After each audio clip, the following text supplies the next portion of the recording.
Well, thank you everyone for joining us. My name is Tiff-Ho and I'm the Executive Director of Foundation Beyond Belief. This is one of our monthly firesides, and tonight our theme is the Food Security Project, which FBB launched in May 2021. Before we get started, I just want to go over a few things. We are recording. This will be available on Facebook and YouTube later on. So anyone who can't pop in into the Zoom meeting can also watch through the live stream on Facebook. We do have a few announcements before we get started. I know that, in the past year, FBB has seen so many changes, and for all the donors and all of our volunteer teams, our partners, I'm really grateful that you kind of stuck with us through these changes. And as we continue on to new changes, some of these things that we've done thus far are narrow down our mission statement and increase our impact. We're also working to broaden our volunteer network, which is called the Beyond Belief Network, and that currently involves over 100 teams in 27 states, DC, and 7 countries. We're trying to seek the increased engagement for volunteers, as well as provide consistent support for volunteers and extend outreach in building partnerships. So the reason that we started the Food Security Project is because COVID has increased food insecurity in the US and internationally. FBB in May 2020 began delivering COVID-19 packages filled with food and sanitary supplies to our program in Ghana. And that led us to kind of consider where else can we make greater impact. So in May 2021, we launched the Food Security Project with 5 teams: Atheist Community of Polk County, Atheists United, Austin Atheists Helping the Homeless, Austin Humanists at Work, and the Humanist Society of Greater Phoenix. In the months since, they have given away over 22,000 pounds of food and served almost 4,000 individuals, as well as countless families. So in October, we are now tripling the size of our Food Security Project. We've added 10 teams. These 10 teams are North Orlando Oasis, Houston Free-Thought Oasis, Humanist Alliance Philippines International, also known as HAPPY, Humanists of Tallahassee, Kenya Humanist Alliance, and Southern Eastern Virginia Atheist Skeptics and Humanists, known as SAVASH. These 6 teams come from our Beyond Belief network. And we do have representatives from these teams tonight speaking with us. It includes 2 international teams, both HAPPY, located in the Philippines, and Kenya Humanist Alliance, who unfortunately cannot be with us tonight, are international teams. We've also extended an invitation to our Compassionate Impact Grant recipient, the Food Rescue Alliance, for some of their member organizations to join the Food Security Project.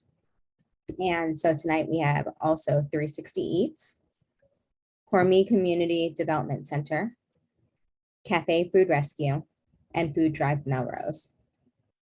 I'm going to go ahead and let each of the representatives introduce themselves and their organizations briefly, and then we'll move into panel discussion. Please correct me if I pronounced your name wrong, so I apologize in advance if I do. But first up, we have Max Andre of North Orlando Oasis, which is one of our Beyond Belief Network teams. Hi, everyone. My name is Max Andre. Again, like Tiff said, I'm part of the North Orlando Oasis, and we're happy that we're actually able to launch our Food Insecurity Project working with Leanne Harrington, who's also a member of the North Orlando Oasis and also runs her own nonprofit called Connecting Care Kitchen. So Leanne pretty much connects with local farmers where she's able to purchase produce at a discounted rate and preps them and pretty much deliver them to harbor houses with permission. So definitely with the help with the grant from FBB, we'll be able to expand and utilize more farms, purchase more tables and coolers for storage as well too, and and prep with, in other words, be able to expand delivery, and also it just benefits the farmers as well too. So we're definitely looking forward to expand with a food distribution center. So we'll be able to reach out to more homeless individuals and families in need. And so definitely thank you. Thank you so much, Max. If anyone has questions for Max, usually I know we wait for questions at the end, but Max is only here until 7:20. So I just wanted to give anyone a chance to kind of ask questions and expand upon the work that North Orlando Oasis is doing. I also have Cameron McLeish from 360 Eats. Cameron is a part of Food Rescue Alliance, which is our Compassionate Impact Grant recipient. How's it going, everyone? Nice to meet you all. My name is Cameron, representing 360 Eats here down in Tampa, Florida. Super excited to be a part of this. When FRA reached out to us and asked if we'd be interested, we were all on board from the minute they mentioned it. So what we do is we rescue good food that would otherwise go to waste. Any food establishment, really. We're partnered with local food distributors such as US Foods, Aldi, Whole Foods, grocery stores. When they have surplus food, instead of them throwing it out, we intercept that with a team of volunteers. And then we reimagine that food into nutritious gourmet meals for the food insecure in our community. So we work with professional chefs as well as volunteer chefs to create those meals out of a local commissary kitchen, and then serve those meals at partner sites such as local shelters and community centers. We average about 125 to 200 meals a week, slowly growing. I shouldn't say slowly, quickly growing actually. Our numbers and expanding to more counties in the area. And then to close the loop, the 360-degree system, leftover food scraps that are generated throughout the cooking process or through the donation process, we donate to local gardeners to turn into compost to grow more food. So we ensure that zero food goes to waste and all of it gets used to its full potential by feeding those in need and turning it into compost to grow more food. So that's kind of what we do in a nutshell. And with regards to the grant specifically, that's going to be an absolute game changer. We're spending on average $150 a week on to-go containers and things like that. A lot of our meal recipients don't have access to cooking facilities. So for a lot of these people to have a prepared meal that they can then take home to them, for their family and their friends, etc., is an absolute game changer. So this grant specifically is helping us cover the cost of the much needed operational costs, on a week-to-week basis. So we're very grateful to be a part of this. Thanks so much for that introduction, Cameron. We also have tonight Will Judy, also another Oasis team, Houston Pre-Thought Oasis from our Beyond Belief Network.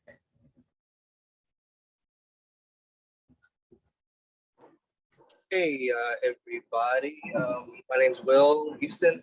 I'm driving right now, so that's why I don't have the video up, but I look pretty close to that black and white photo. We are just getting started with our relationship with you all as far as food insecurity. Alexis, who's the president, and I have taken a course here in our county. In order to distribute food, you need a certification. But yeah, with that, we're going to be able to distribute food, and we're already looking to have a relationship with as a local secular group that does giveaways to the homeless, and that's how we're going to start. So hopefully get a relationship with them and get started. But I'm here mainly to learn how y'all are doing it. Get some wonderful ideas and plans that you got going on. So I am taking notes as I drive. Thank you all. Thanks, Will. We also have tonight from Cormy Community Center, Dr. Hale. I apologize for the dogs barking in the background. It's okay. It's Cormy Community Development Corporation. You said correct yourself. I thought I'd go ahead and do that part. But anyway, we are a local food pantry and more. And I like to say more is because we do more than just, distribute food every Thursday. And in reference to distributing food every Thursday, we actually have a mobile food market come in from another county every third Tuesday to distribute 50-pound boxes of food to the county itself. And we started in 2019. We've been going ever since then. It really took off during the pandemic in July of last year. It started out with the kids, providing meals for the kids, more in the dinner supper hours, and we've been going ever since then. And we're excited about the grant to be able to continue to get food without feeling like that we have to beg anybody for anything. And when FRA pretty much asked the question, like I said, we was on board the same as Will, so we're excited.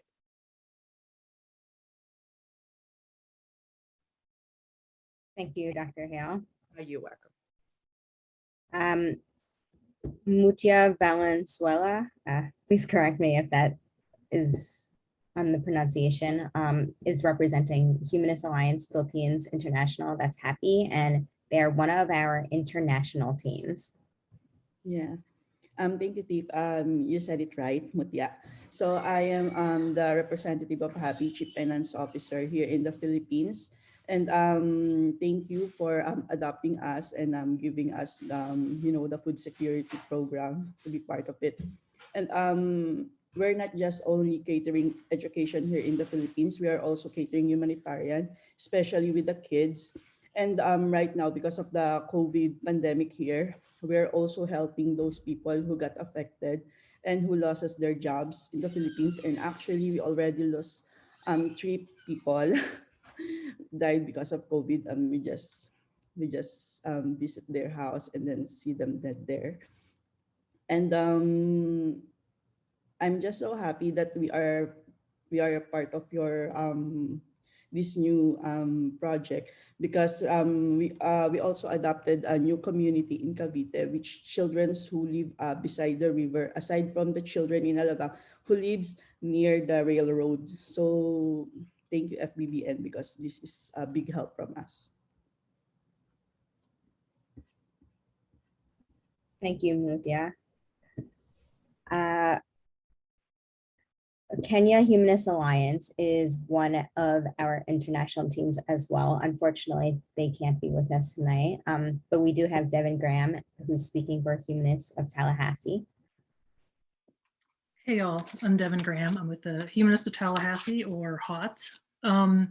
So I'm in awe of all the groups that are here already that have been doing this work, and those that are going to continue this work. We're really excited to be given this grant. So this is a brand new field for us. We recently teamed up with a local progressive church in downtown Tallahassee, Trinity United Methodist, and for about a decade now they've been handing out snack packs to the unhoused population in downtown Tallahassee. And so we've joined them in this effort, and we've also supplemented them with hygiene packs, because that's very desperately needed, especially since COVID has cut down a lot of social services in town.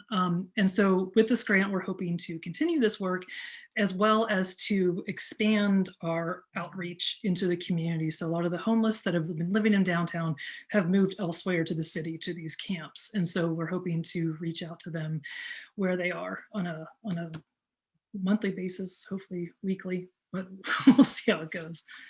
But thanks for having me. Thanks so much, Devin. Tonight, from Food Rescue Alliance, we have Cafe Food Rescue, and I see that both Diana Resnikoff and Diane Calvin are here. So whichever one of you wants to represent or speak, or if you both want to speak on your organization, that's fine as well.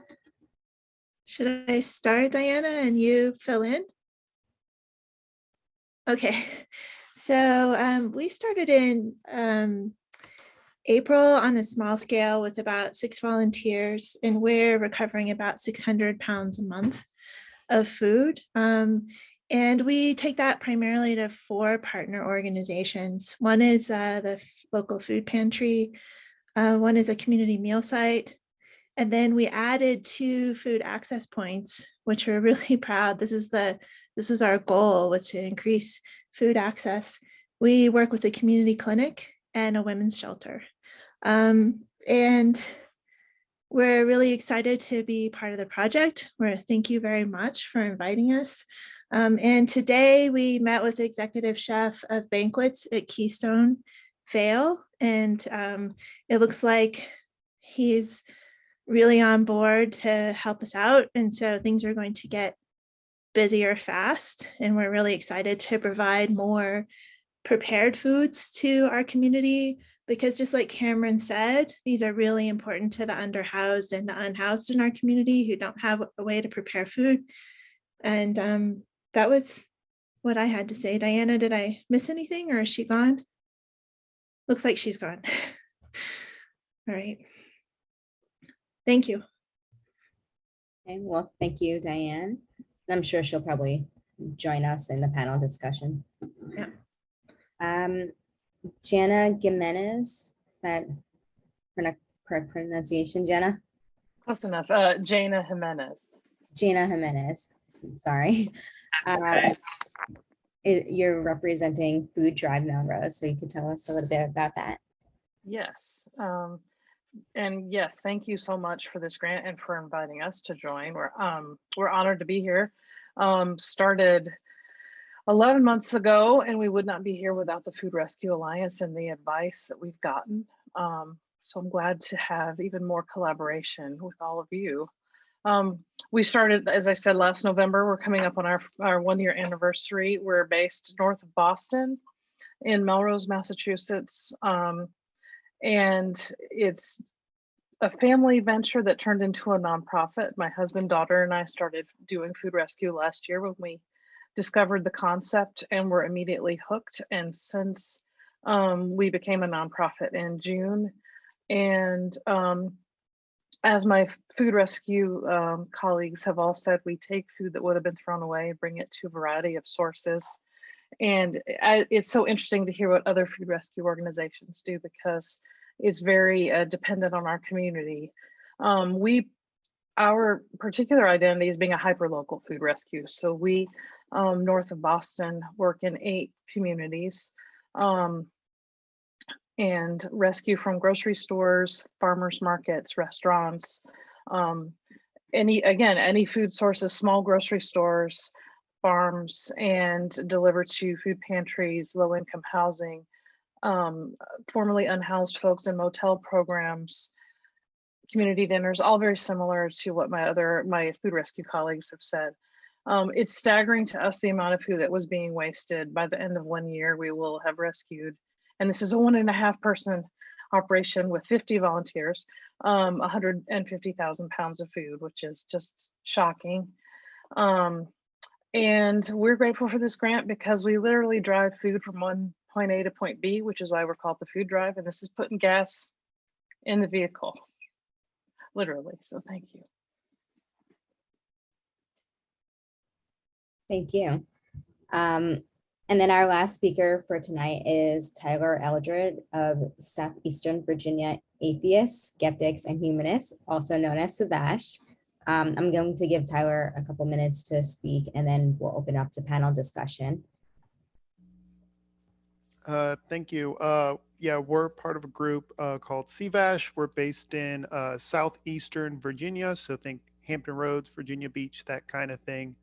Our project is free food pantries. Many people are familiar with the free little libraries that would get set up in neighborhoods. It's a similar concept, except for it's for non-perishable food items. And we have a little bit of a bigger container, about 2 feet in each direction. So we've built 2 of these free food pantries. We launched our first one during some of the early months of the pandemic.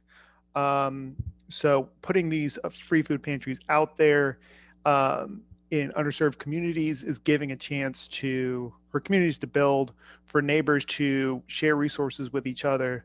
But we also think it's important to help supply those pantries to try to make sure that that continues to be a source where people can go to for food. So we've been doing that fairly regularly now. And we're really excited about this funding because it's going to help augment our supplies in terms of keeping this pantry full. And it's also going to help democratize our work. So one person can do the order, someone else can pick it up, someone else can do the reporting, and really help expand the number of hands working on this instead of individual trips that each of us are doing. And so we're really excited about that.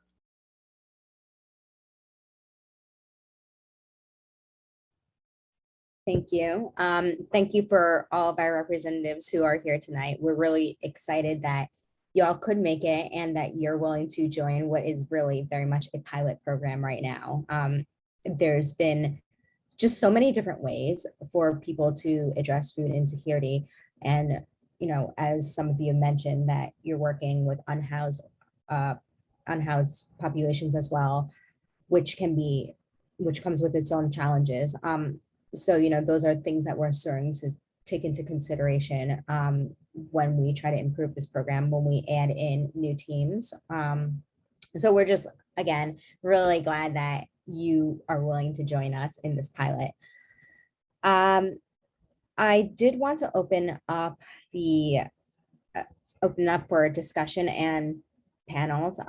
Right now, what we usually do is we have teams ask questions of each other. We have any sort of donors or partners and the audience come in and ask questions as well if they want to learn a little bit more about specific teams.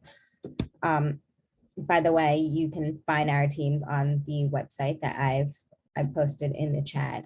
This links also to the website of each of the food security teams as well. So I guess with that said, I'm just gonna have everyone I'm gonna have Sarah bring everyone back up.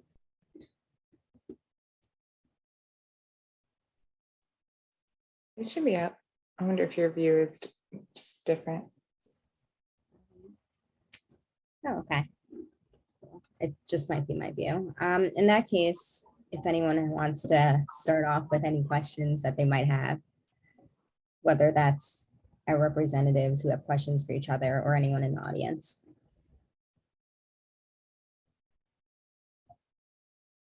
I'll start with a question.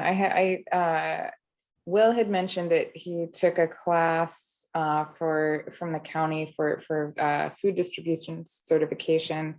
And I'm curious in general, who has worked with local government to have certification, and particularly for the organizations. I know Cameron talked about they're doing prepared food in Tampa, and what kinds of regulations y'all face in order to be able to do that.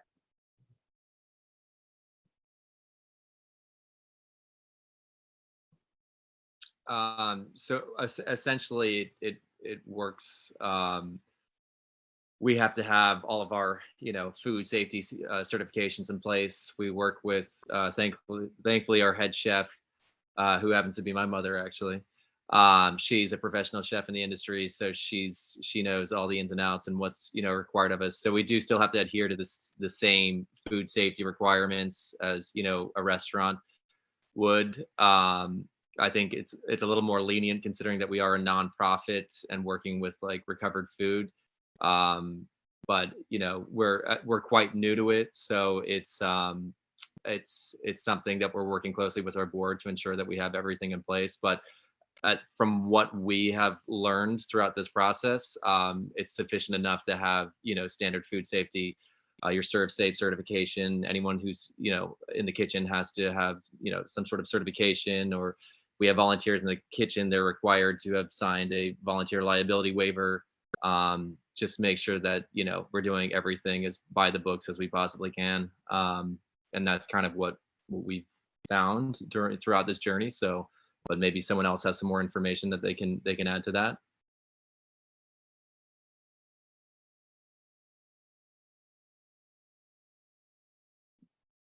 I just wanted to add that that's the same for us, for people that are in the kitchen, either preparing the food or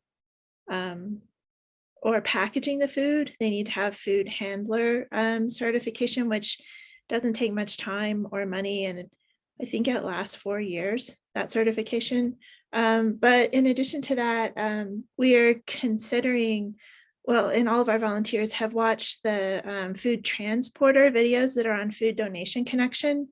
If anybody wants to look for something like that, that's where we found it. They have a series of videos, and each video has a quiz at the end of it, and it really hits home all the time temperature information that a food transporter needs to know.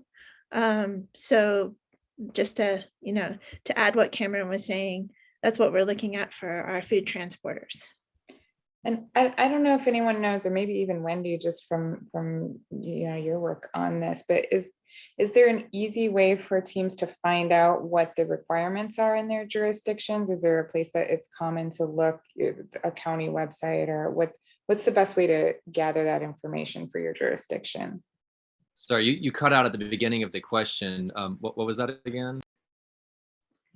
I'm just asking if anybody could provide guidance for teams that would be looking for what their local certification requirements would be in their jurisdiction. Is there a place that's common to go to find that? Is it a state or county, or what would you Google? For us, it would be the county environmental health department, which is where the safety inspectors are that check on the restaurants. And you would contact them and have a conversation about them, about what food safety training they're going to be comfortable with. And they'll want to know about whether or not you're storing the food, and if you're repackaging it, where that's going to happen, and if there's a food manager on site when that's happening, things like that. But the best thing to do would be, I believe, to check with your environmental health department for your county. Yeah, I mean, I don't have a great answer for that, because in my experience, it's a little bit different. It seems to be a little bit different in every place. But but that seems like a very good place to start. Just Googling food certification, food handling requirements in my state or my county seems like a good place to start. I think that's what we did as well. We have the things, the DBPR here, Department of Business and Professional Regulation or something like that. And they handle all the regulations in terms of, restaurants and other food establishments. So I think we had given them a call early on and just kind of gave them a breakdown of what we were trying to do in the community. Quite frankly, a lot of people didn't really know where to place us, because they're like, we've never heard of this before. But okay. You're cooking with rescued food, what? So, but we were able to finally get to a point where, they kind of put us under the umbrella of, your standard caterer, because we're working out of a commissary kitchen. And so they suggested that we adhere as closely as possible to, standard catering rules and regulations and food safety requirements. So.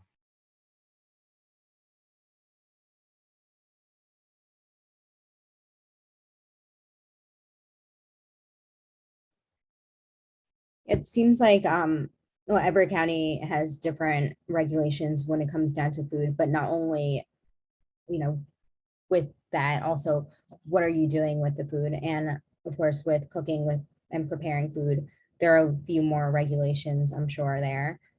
I know some teams also do distribute food across different locations, and I'm wondering, for those teams that do distribute across locations, whether you're preparing the food or even just handing out food, how does that impact the regulatory process that you have to go through?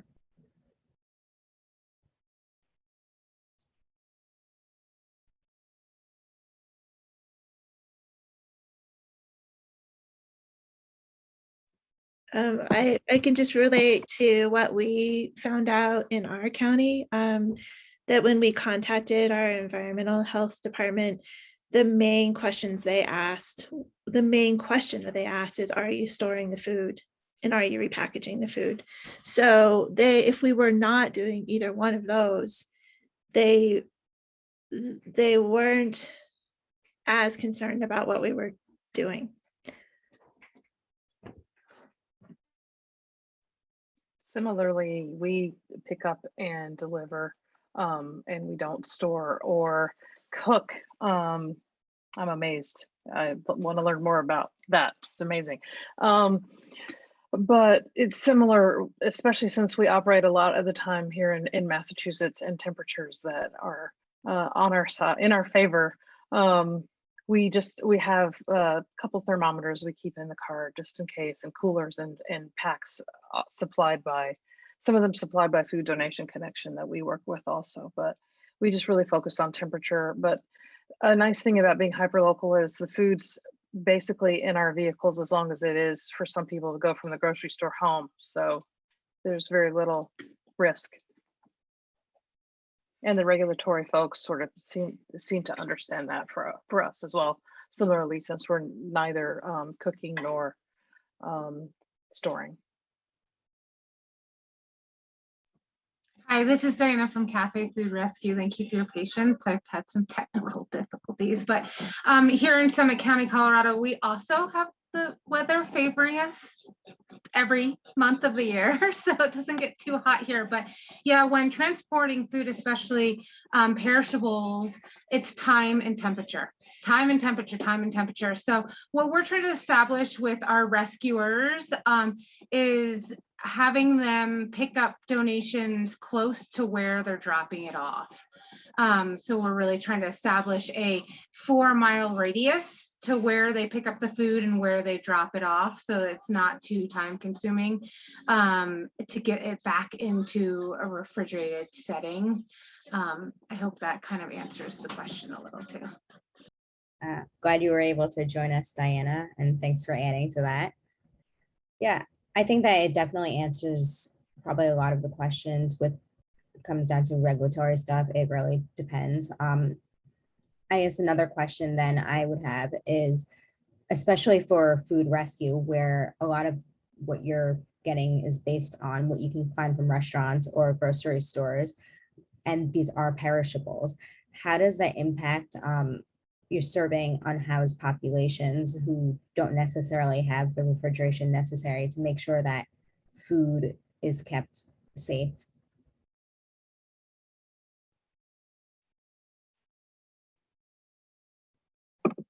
Well, here in Summit County, it's what we're calling ready to eat.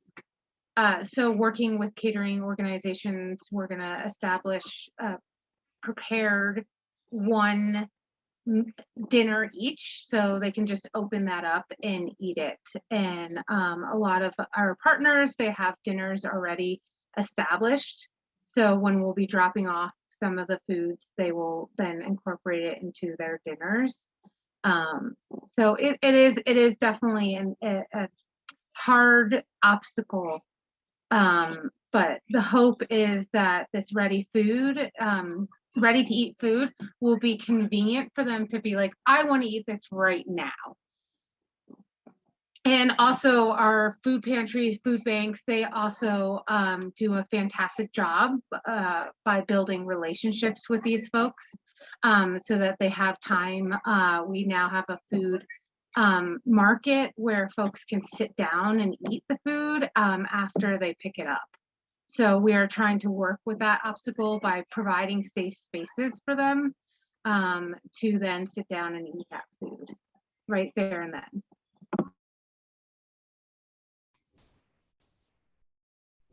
Hello. I know deep freezers have helped us a lot. We were able to acquire a few deep freezers, and that keeps the food frozen where it doesn't spoil or anything like that. So that has been a lifesaver for us as far as preparing meals.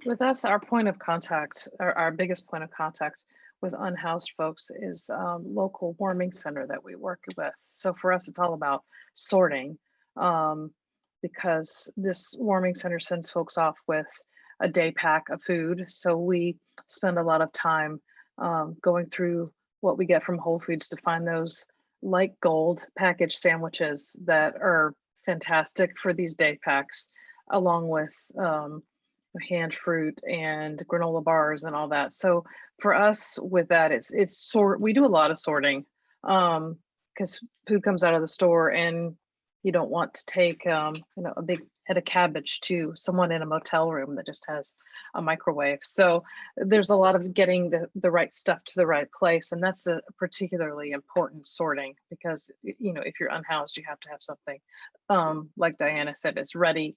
Let's eat this right now food that carries well too.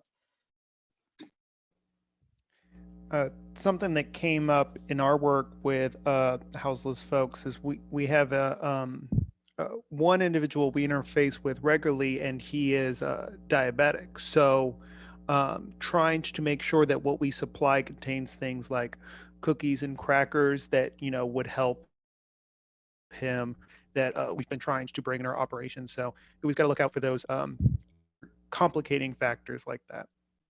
I have a question. Is that okay? Yeah. Okay. So a lot of you work with the unhoused, and that's something that we're doing. And I know that one of our business neighbors is not so impressed with what we're doing. My initial reaction is just to give them the middle finger, but is there a better way to handle your neighbors that want you not there handing out food? Nope, that's it. No, I'm just kidding. Yeah, that's a good question to ask. I'm not entirely sure, and you would think that they'd be understanding of your situation and supportive of that. So we actually, one of the places that we serve at, they have a similar, it's a community center kind of situated on the outskirts of a neighborhood, and they get a lot of complaints from the neighbors there. They feel that the center is attracting the wrong kind of people to their neighborhood, and it's something that they just kind of shrug off because it's like, it's unfortunate that they have that mindset, and there's really nothing that they can do about it. So the only thing that they can do is try to remain friendly and encourage them to get involved and volunteer. Maybe that might be an opportunity for them to learn about what you're actually doing and be a little bit more supportive of that. So, but I'm sorry that you're going through that. It's kind of annoying.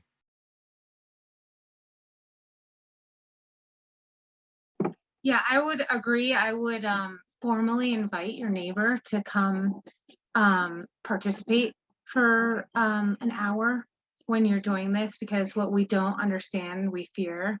And if we're able to bring more understanding to the end goal, and at least here in Summit County, is to try to increase nutritious foods, in hopes that then that raises folks up to have better jobs and have better lives, so that what we're trying to do is lift them up. It's what's the new term, like a hand up. This is not a hand out, this is a hand up.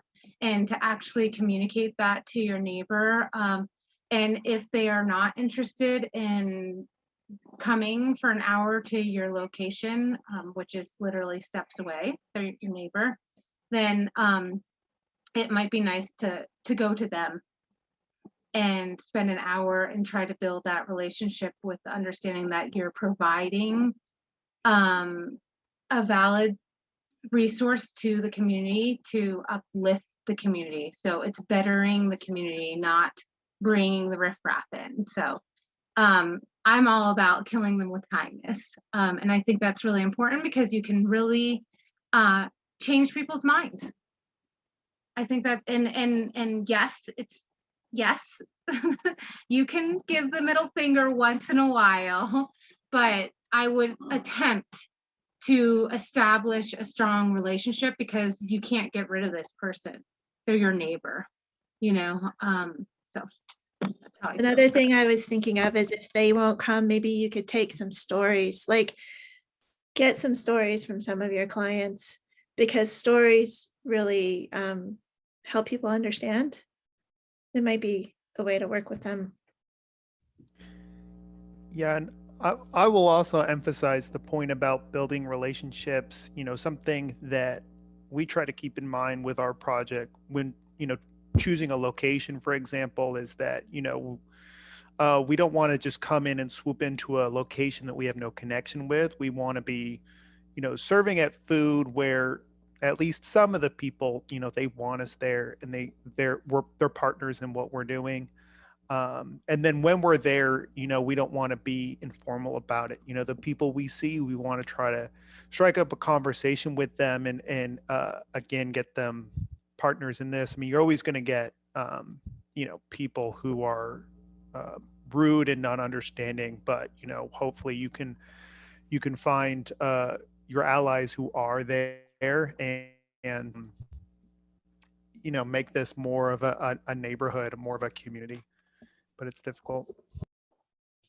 Yeah, I actually, Devin, ran into this when I've been talking to folks in the downtown Apopka area, because I think that there's some great potential locations for little free food pantries there.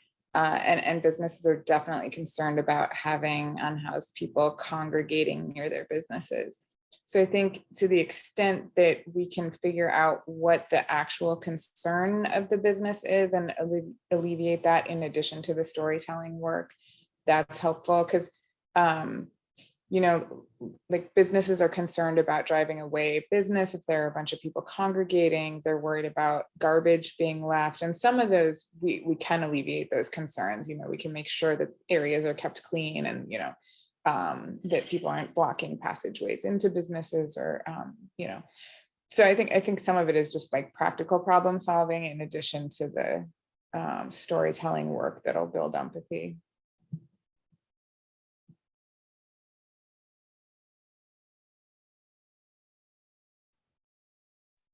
And oh, I'm sorry, Tiff. Sorry, go ahead. I have a question, if I can launch another one. I would love folks' opinion on, we're about to be in my not favorite season here in Massachusetts, which is the winter. Our last farmers market is tomorrow, and it has been a glorious thing bringing all of the rescued and donated produce.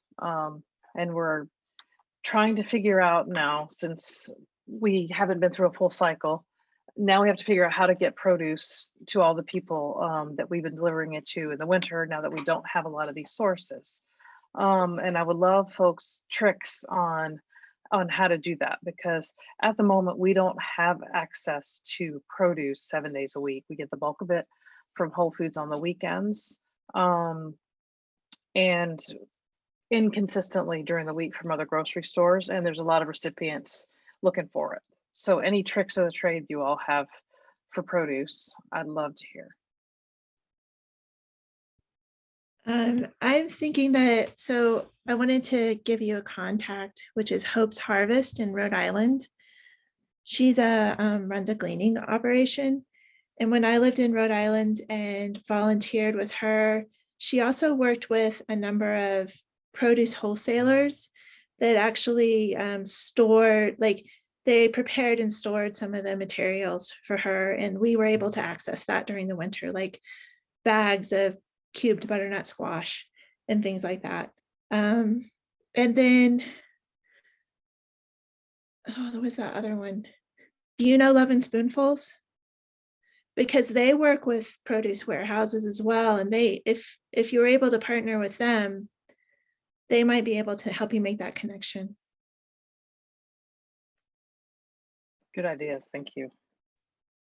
I have a question. Are the grocery stores not like working with you as far as like, because I've been in the grocery business for a long time. Do they not want to work with you, or? The one in particular that we rescue from during the week, just right in the middle of our downtown, has not been, but then there's a magical change of management and it's starting to change. But it's taken months and months. Then for us, the challenge is that the aforementioned Love and Spoonfuls, we're very small, they're very large, and they have arms that extend out in many routes throughout Boston, and they rescue Monday through Friday. Okay. So we're sort of scrappily getting Saturday, Sunday, which is actually quite a lot.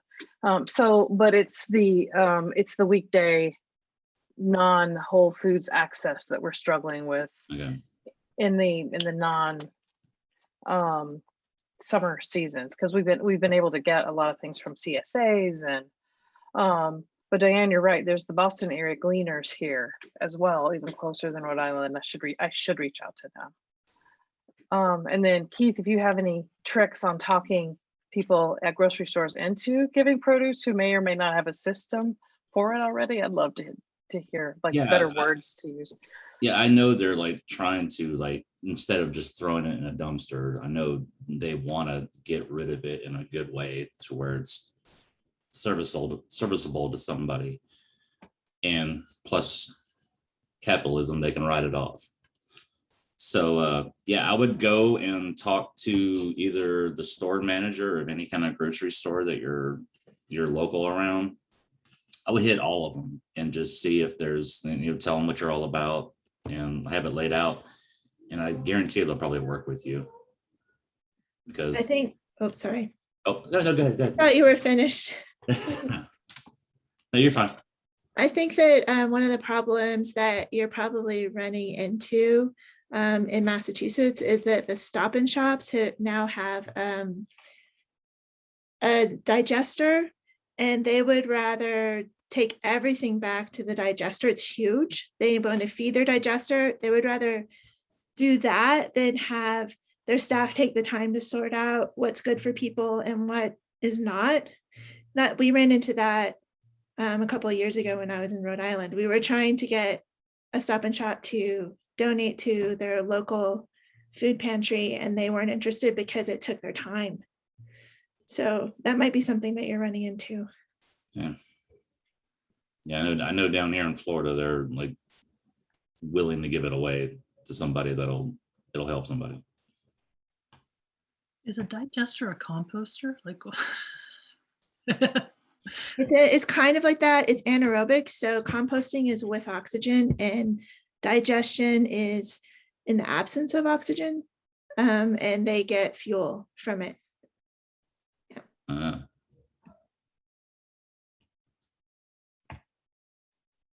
Also, I don't know if it would be helpful, but FRA actually put us onto Fresh Food Connect. It's an app that basically pairs nonprofits with local gardeners. I know you're up north in the winter months. I'm not sure if anyone's growing anything up there, but you never know. Maybe someone's got like a greenhouse set up or something. And when they have excess produce, it's usually produce, they match the donor with a nonprofit recipient, in the area that's addressing food waste and food insecurity. So that it might be worth looking into. It's called Fresh Food Connect. I would be more than happy to put you in touch with the woman who runs that, if that's something you'd be interested in. And the other thing off the top of my head, I work for another pantry as well, and Feeding America has a program that kind of pairs us with a local grocery store, usually one of like the larger grocery stores, and as opposed to dealing with having to go to the manager and pitch what you do and try to wrestle with them and find out a day and a time, that through this program, through Feeding America, they'll assign you a local store and set days to pick up their excess produce, meat, spreads, whatever they have available. And this pantry that I work for alone, I mean, we get 800 plus pounds of produce, on a single day. That's Monday, Wednesdays, and Fridays. So I don't know what your thoughts are with regards to, partnering with Feeding America, but that might be something to look into and see if they might have one of those programs that you can get involved in where you're based. Yeah, we used to get like 4 or 5 pallets worth of stuff from Feeding America, like each week, sometimes twice a week. I can hear you. Oops, sorry. There we go. I'd love to learn more. I think I'm still muted. No, you're fine. Okay, sorry. I just said the same thing 3 times. Thanks for mentioning that about Fresh Food Connect. We are connected with them, but had planned to sort of launch that next spring, summer. But so it's a good point. There might be greenhouses. So great idea. And then Feeding America, I would love to know how to connect because we'd love that. So if anyone has a name or email or right contact, or might be regional, I can start Googling too, but any advice on the best way to go about with partnering with Feeding America, because we love to get 4 or 5 pallets of produce several times a week. Definitely. I don't have any contacts on me at this moment in time, but I think your best first move would be to go on the Feeding America website, and they actually have a regional map, and it'll show you where the nearest Feeding America food bank is to your location. And I would reach out directly because this program is actually connected with our area's Feeding America food bank, so Feeding Tampa Bay, and so it's set up through Feeding Tampa Bay. So I'd probably go on Feeding America's like regional map, find a the nearest food bank to you, and then reach out to them, see if they might have this program. I'm not for certain, but I want to say it is nationwide. This program is available at every food bank. But yeah, I would check out their website first and foremost and see what the closest food bank is to you. So I know what that is. I just don't know if they do the programs, but that still helps because I know what to ask for. So thank you.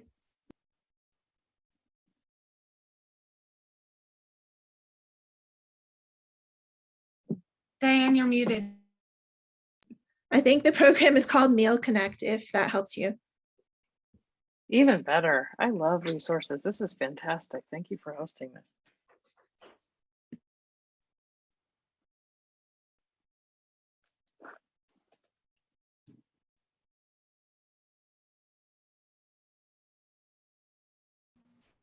Hi. Would it be all right to ask a question? I'm Angie. I'm from Happy Humanist Alliance Philippines International. I work with Machat. We're in the Philippines right now, so it's a different situation. We don't have the same connections. We don't have the same resources. We don't have, basically, it's very difficult to approach restaurants right now who are struggling so hard because we're still in a current lockdown. We're not done yet. We're still struggling. We also are not able to approach supermarkets or groceries or other stores. Basically, a lot of our feeding programs are either out of pocket from the funds collected for the organization or from donors and sponsorships. So I was just wondering, would anyone have any advice on how we could kind of pick up more traction or get it going? Because we would like to reach out to more people. And it's true what Mucha said. Right now, we focus more on the children because they're the ones who are the most affected. During the last lockdown, we actually had the different chapters had community pantries, but again, that was based more on donations, a lot of out of pocket for the sponsors. It wasn't given as freely as we would like. So any advice on how we could kind of get more resources so we could reach more people?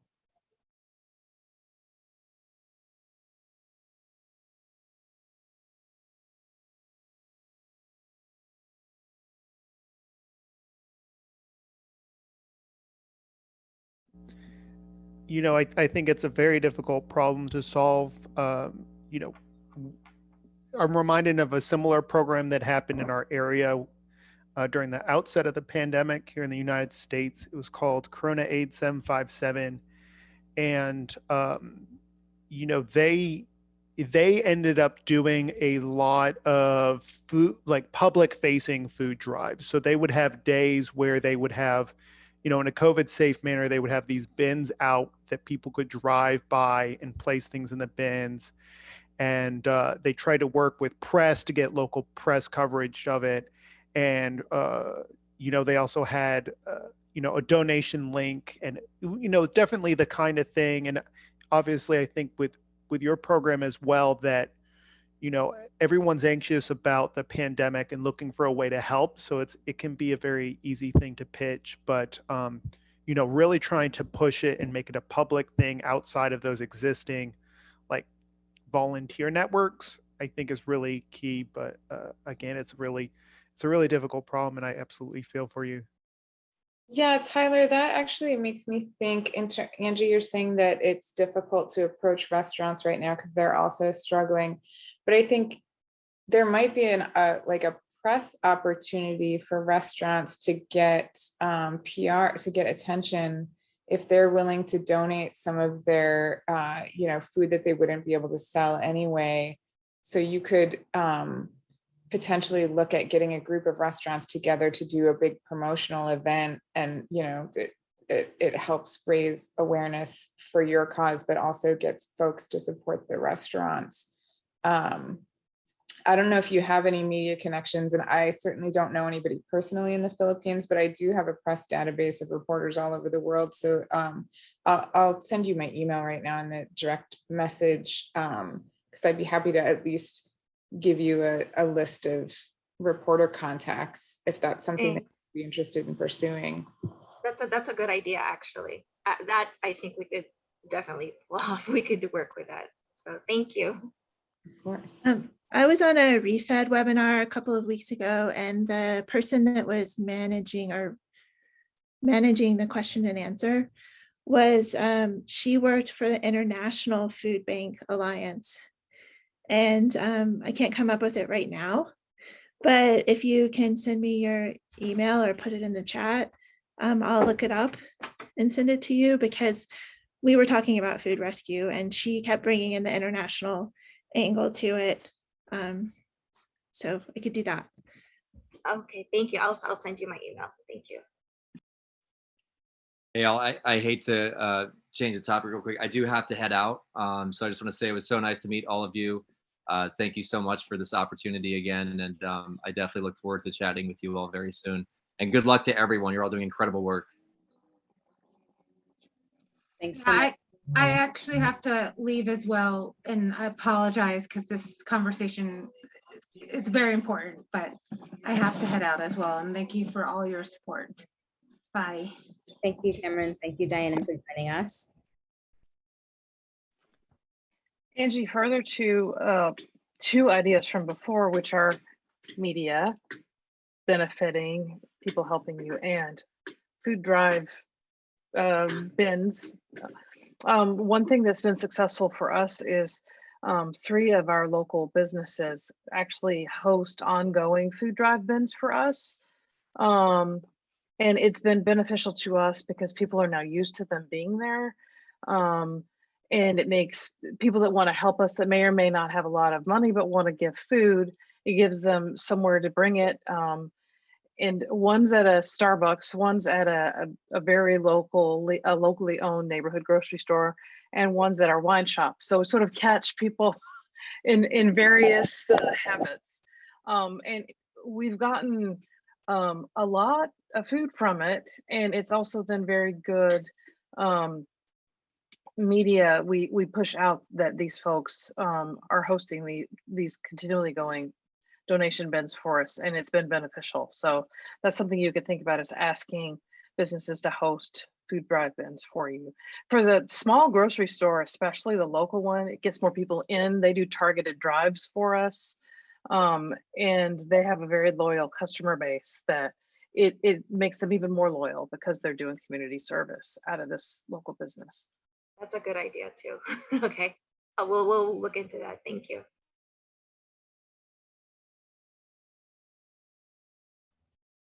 Another idea might be for the people who are going to these restaurants, if you could kind of catch them as they're going in, maybe they'll be willing to donate a meal potentially also, and that helps both the restaurants by gaining more traction there and more customers, but also helps potentially your cause as well, even if it's just a warm meal. It's not necessarily food that can be that stays, but at least it's something.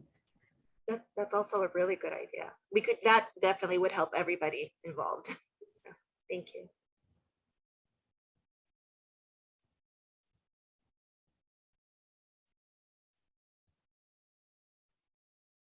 again, further to that, one of the food pantries here took that another step, and we sort of helped them do it, where a couple of restaurants did a buy a meal here and we will donate it. They actually were able to put the opportunity on their app last Christmas, their takeout app. So if you're buying a takeout meal for yourself, buy another one for the food pantry. And it worked really well at the holidays since we're coming up on that end of year. If you have restaurants that might be willing to, especially takeout, and you can just click, okay, I'll buy a meal, then I'll buy another meal. That could work too. But it also worked in restaurant. It depends on the restaurant. But it's the best when there's a takeout app and you can just add an extra meal. We will look into that as well. Thank you.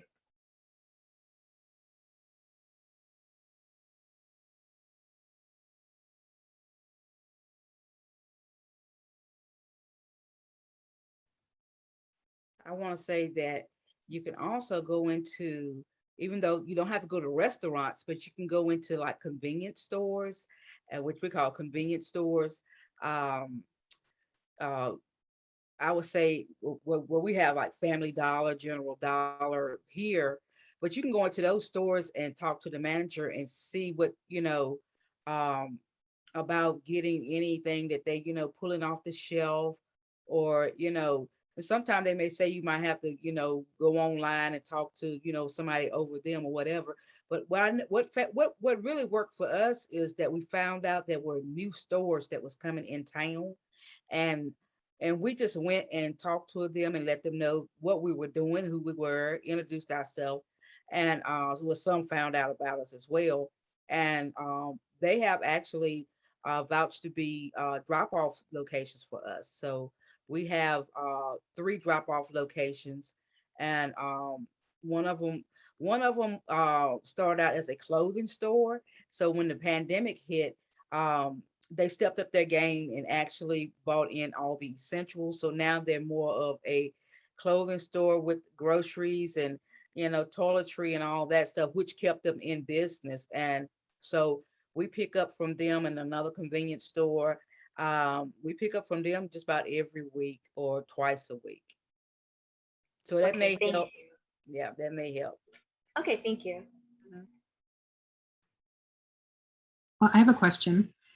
I'm curious we've talked a lot about what you're currently working on and how you were built, and we've had, how you got built to where you're at right now. I know some groups are like just kind of getting started at the very beginning of the journey, but I'm wondering what, looking forward, what is the big obstacle that you have right now? And or what is the next frontier that you're like, I hope to expand into doing this, if there's something you're like, we're doing this and then it's working really well, so what's next? If anyone has that kind of, if that's where your head's at. I'll go on that. Yes, it just happened this week, approximately a couple of days ago. We're moving from, we're going to keep the pantry, of course, but we are actually going to expand into a mobile soup kitchen. And so that is something that I am super excited about, to even hear some of the stories here about, pretty much, what you have to have and where to go to get, whatever. I don't think it'll be much of a problem, but I think it was just Monday. And so it's almost like I'm getting ready to have a baby. So me and my husband, we're super excited about looking for the truck and, going through the process, and we're looking to have it could be before the beginning of the year or, the beginning of the year, but that is where we're heading. That's really exciting.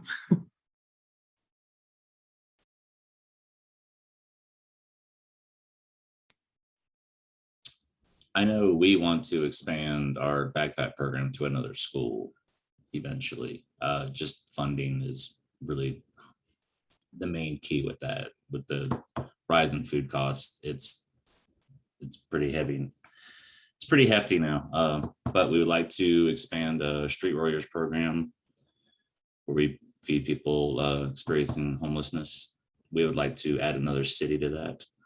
And that's it for now, like another school and another city.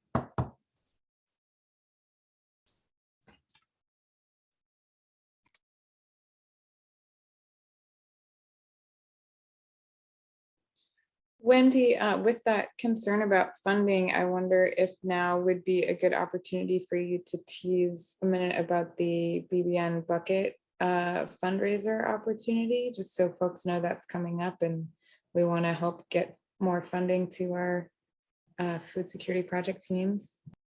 Yeah, I'd love to do that. So the buckets fundraiser, what we're going to be doing and what we're going to be rolling out, very soon, are fundraising pages on our website, on everybody's profile, these teams and all the food security teams and the teams that are in the Beyond Belief network as well, and not part of this project yet, hoping to get everyone involved. And that'll be an opportunity for folks, we're going to be wanting to promote the work that you're doing. And if you're doing fundraisers for the giving holiday season, this is a bucket that you can add to your fundraising plans. And, we'll be donating, that will become money, it's your money, but we're going through our, on our website and on your profile. And so please, there's going to be more information coming out about the details of it, but put that on your radar and let me know if you have questions when everything comes out. But yeah, so we're really hoping to, not just help with the grants, but help with fundraising in that way, especially as the biggest giving season part of the year is coming up. So I'm trying to help with those rising food costs. As you said, Keith, they are rising right now. And just to add on to that, one of the reasons why we're doing this is because we have on our website all of our Beyond Belief Network teams gathered. We also have the Food Rescue Alliance, Food Security Project teams as well. And so any donors who want to sponsor multiple organizations can easily find them on our website under our volunteer network, and they can go ahead and sponsor whether it's a one-time donation or it's a recurring monthly donation.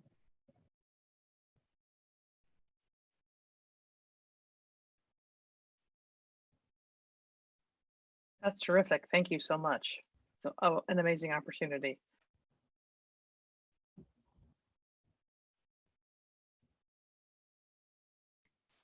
And I just want to say before I forget, I want to thank Foundation Beyond Belief for everything they've done for us. They've been our little group's biggest cheerleader and have helped us out so much. We couldn't have done a lot of the stuff that we're doing right now if it wasn't for Foundation Beyond Belief. So thank you, thank you, thank you, thank you.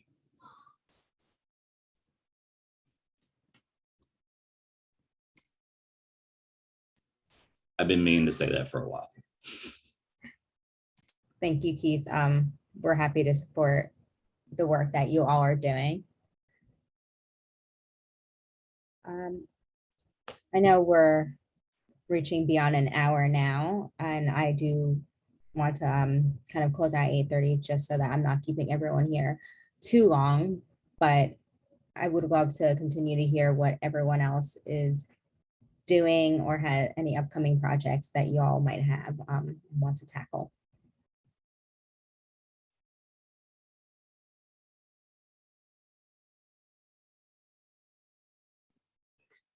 Well, we expect that eventually we're going to outgrow our social service organization's need. And we hope to add a mobile food share probably the end of the summer. But that's something that we're looking ahead to.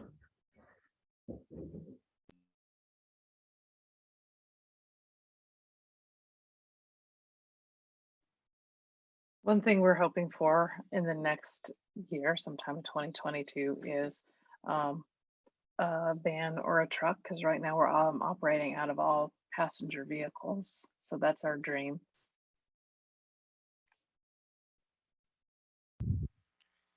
For us, it's expanding our volunteer base and having a much more orderly system in terms of how people get involved. But there's also local food, free food pantries that we did not build, but exist in our neighborhood, and we would love to play a role in looking out for those as well. And hearing this discussion about all the different ways to collect food, especially with the food rescue programs, is really inspiring stuff about how we could get involved with that. For example, there's a, a a community fridge in our neighborhood as well, and having some perishables there, or partnering with some food banks, I think present really exciting opportunities.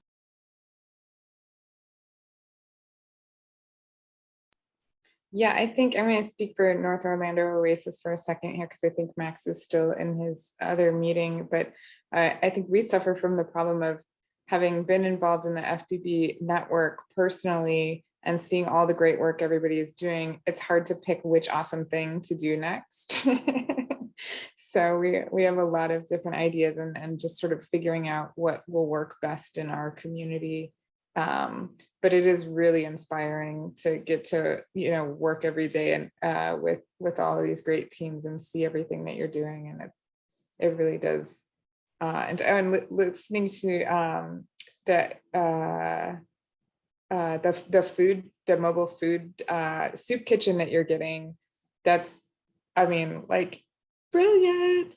And I think, there's so many food trucks that have recently gone out of business because of COVID. So I would think that the supply would be, that's exciting. Tons of, so just thank you everybody for sharing and for the great work you're all doing. Thank you.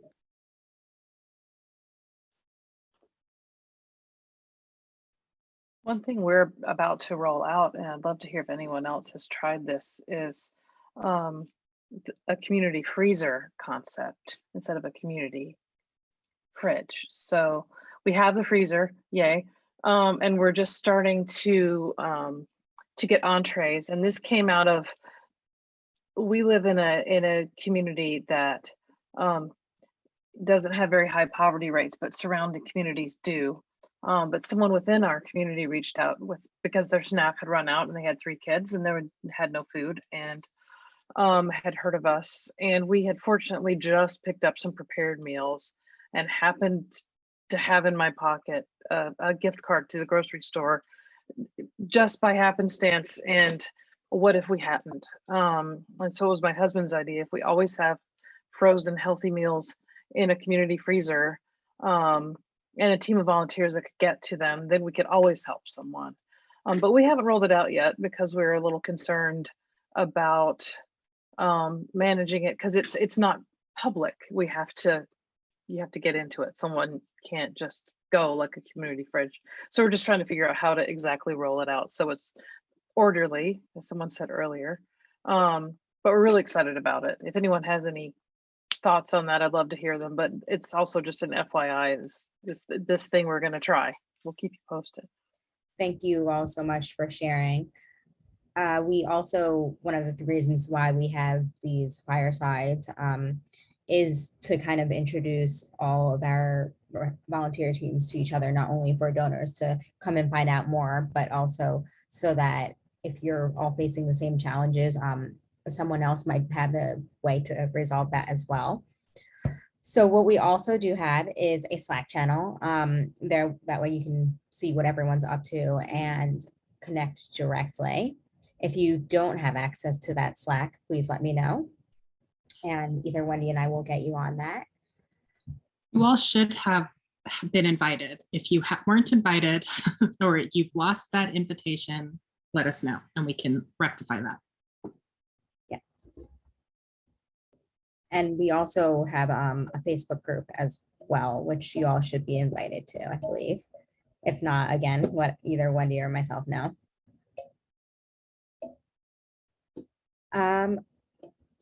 that, I just want to thank everyone for coming out tonight to speak about your organization, to everyone who's been on the live stream or in our Zoom chat for coming in and dropping on to listen. Once again, you can find out more about our food security project on our website, which I'll put that direct link there. And that has all the teams listed. It also takes you directly to the website of each team if you want to donate directly or if you want to volunteer if they're in your area. So with that said, just thank you so much, everyone, and keep up the great work.